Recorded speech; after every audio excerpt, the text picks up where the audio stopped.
In 2014, Laverne Cox said that misgendering trans people is an act of violence. Since then, she has repeated this statement multiple times, but some people still don't want to believe it. Yes, some people don't want to accept it because labeling something like misgendering somebody as an act of violence is an example of cultural Marxism. Now, I know using Marxism or cultural Marxism as something to describe what you are advocating for probably won't offend you, but essentially it is anti-free speech.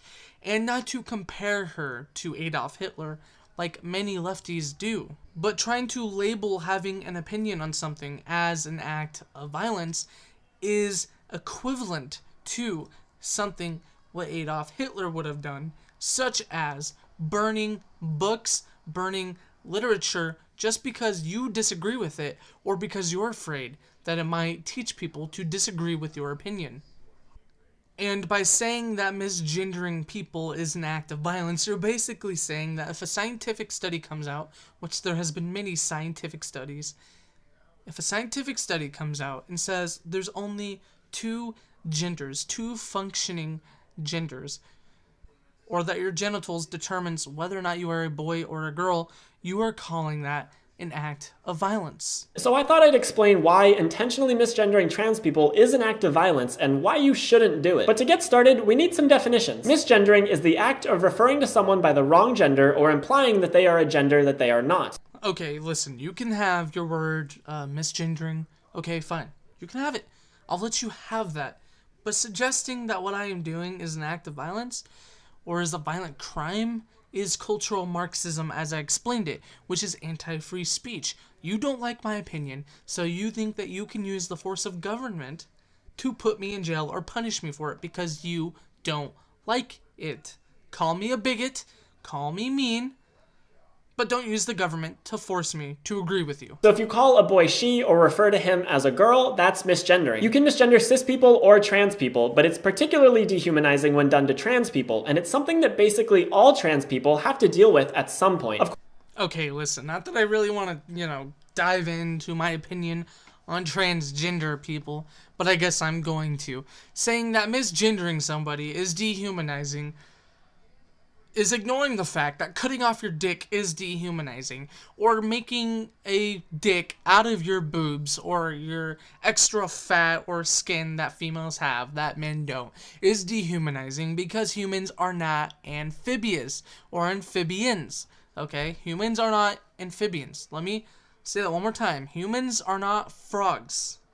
Humans are primates. That basically all trans people have to deal with at some point. Of course, there are times when people intentionally misgender feminine cis boys or masculine cis girls as a way of trying to reinforce arbitrary gender roles, and that's awful as well. Why are we conflating calling somebody a boy or a girl as enforcing societal gender roles? Just because I call my girlfriend a girl, it does not mean that I am forcing her to partake in a certain gender role. My girlfriend works, I am proud of her for it. It is her choice.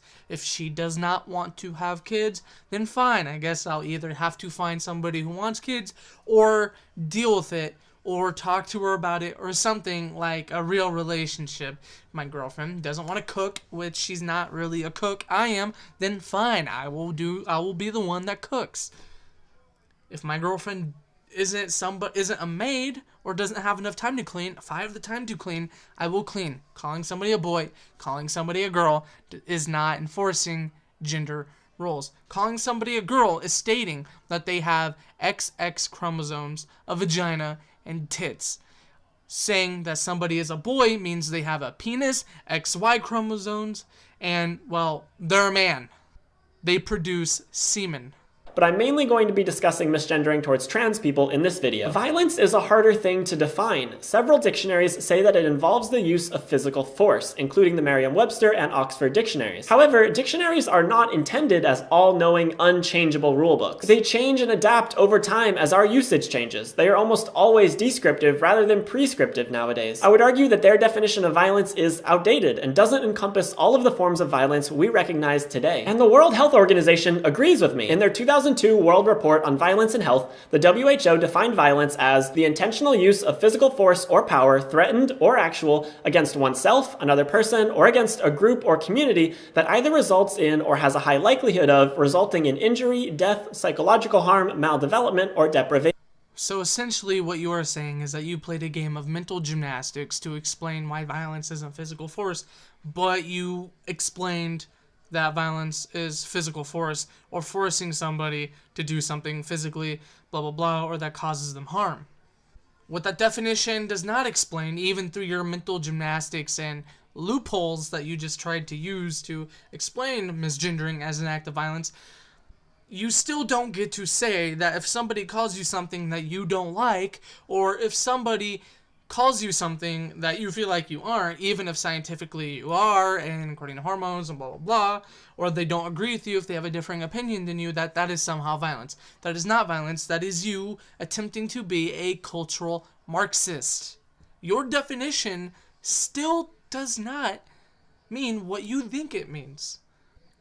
Because the societal accepted term of violence is physical force or power used to do something to you. It's essentially coercion. It's coercion. That is essentially what it is. That's why violence in ratings for video games and movies and in lyrics usually talks about or refers to a physical act. A physical act which can cause. So a physical act, physical power, a physical action which causes said outcome. This definition is purposefully broad. The WHO recognizes in their report that violence is culturally influenced and varies widely across the globe. What some people see as violence, others may not. However, in an effort to fight violence worldwide, this is the definition that the WHO came up with, and it explicitly includes non-physical forms of violence. No, it doesn't. It says the intentional use of physical force or power threatened. In order for somebody to have power over you, they need to have a means of coercion which requires force. Therefore, government power over you, government authority over you requires force, otherwise they cannot control you. If I call you a man, which I think you are, and yes, I'm going to be a dick, and I'm going to call you man, for all of those people out there who are who have their head up the transgender ass, okay, I'm going to call this dude a man. Me calling him a man is not power over him. It is my opinion that I am not forcing upon him. I'm just stating my opinion publicly as I am allowed to do so. So again, he's playing mental gymnastics to put across his opinion as a fact, which is not. He completely ignored the fact that power threatened or actual power. My words don't have power over you unless you allow it to happen. I am not responsible for your happiness. I just can't render your pursuit of happiness. Doesn't mean I have to make you happy. I can't physically stop you from doing what you want. I can say whatever I want, like a douchebag, well, because I'm a douche.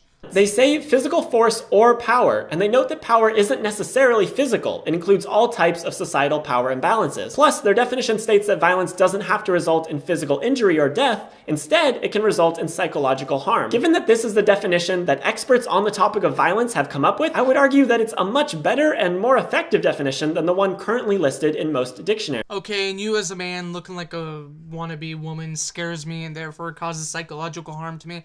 Therefore, you existing is an act of violence. If you still, for some reason, have a problem calling it violence, then call it aggression or abuse or whatever you want. And you looking like that is violating the non-aggression principle against me because it hurts my feelings. Ask any trans person and they can tell you how awful being misgendered makes them feel. It's a way of invalidating their identity. It makes them feel disrespected, isolated, uncomfortable, and hated simply because of their gender. It tells them that they should hide who they really are. So essentially, I should lose my rights based on the feelings of other people. I am not allowed to have an opinion about cutting off your dick or making a penis out of skin because your feelings. I can't have an opinion on that, and fuck science. What are XX and XY chromosomes? Misgendering a trans person causes real psychological harm. And not only that, but it contributes to physical harm too. Lots of factors contribute to the extraordinarily high rates of suicide among transgender people. Let's be completely honest. I am not responsible for whether or not you fucking shoot yourself in the head. We need to hold actions of individuals to the individual. You shooting yourself in the head is your problem, not mine. Whether or not you agree with my opinion, whether or not you like what I say, I'm not responsible for your happiness. I am not responsible whatsoever for your feelings or your emotions. I did not physically pick up a gun and violate your life, your rights at all. I had an opinion. I called you something that I saw fit. You didn't like that, and you couldn't handle living in the real world where people disagree with you and want to use government force, cultural Marxism, anti-free speech to control what people say or think, because you are a cultural Marxist, which makes you no better than Adolf Hitler, except the fact that you yet have not physically killed people. But you are calling for the act of government force, which can ultimately lead up to the same thing. I used a little bit of regressive liberal logic against you. I used your own tactic against you by comparing you to Adolf Hitler. But, as J.K. Rowling said, people usually mislabel things as hate speech or blah blah blah as a moral justification to censor people's free speech, and she said that is exactly the type of justification that tyrants like Adolf Hitler and Joseph Stalin used. So there is that. Fuck you. I'm gonna call you whatever the fuck I want. Get over it. You're a man.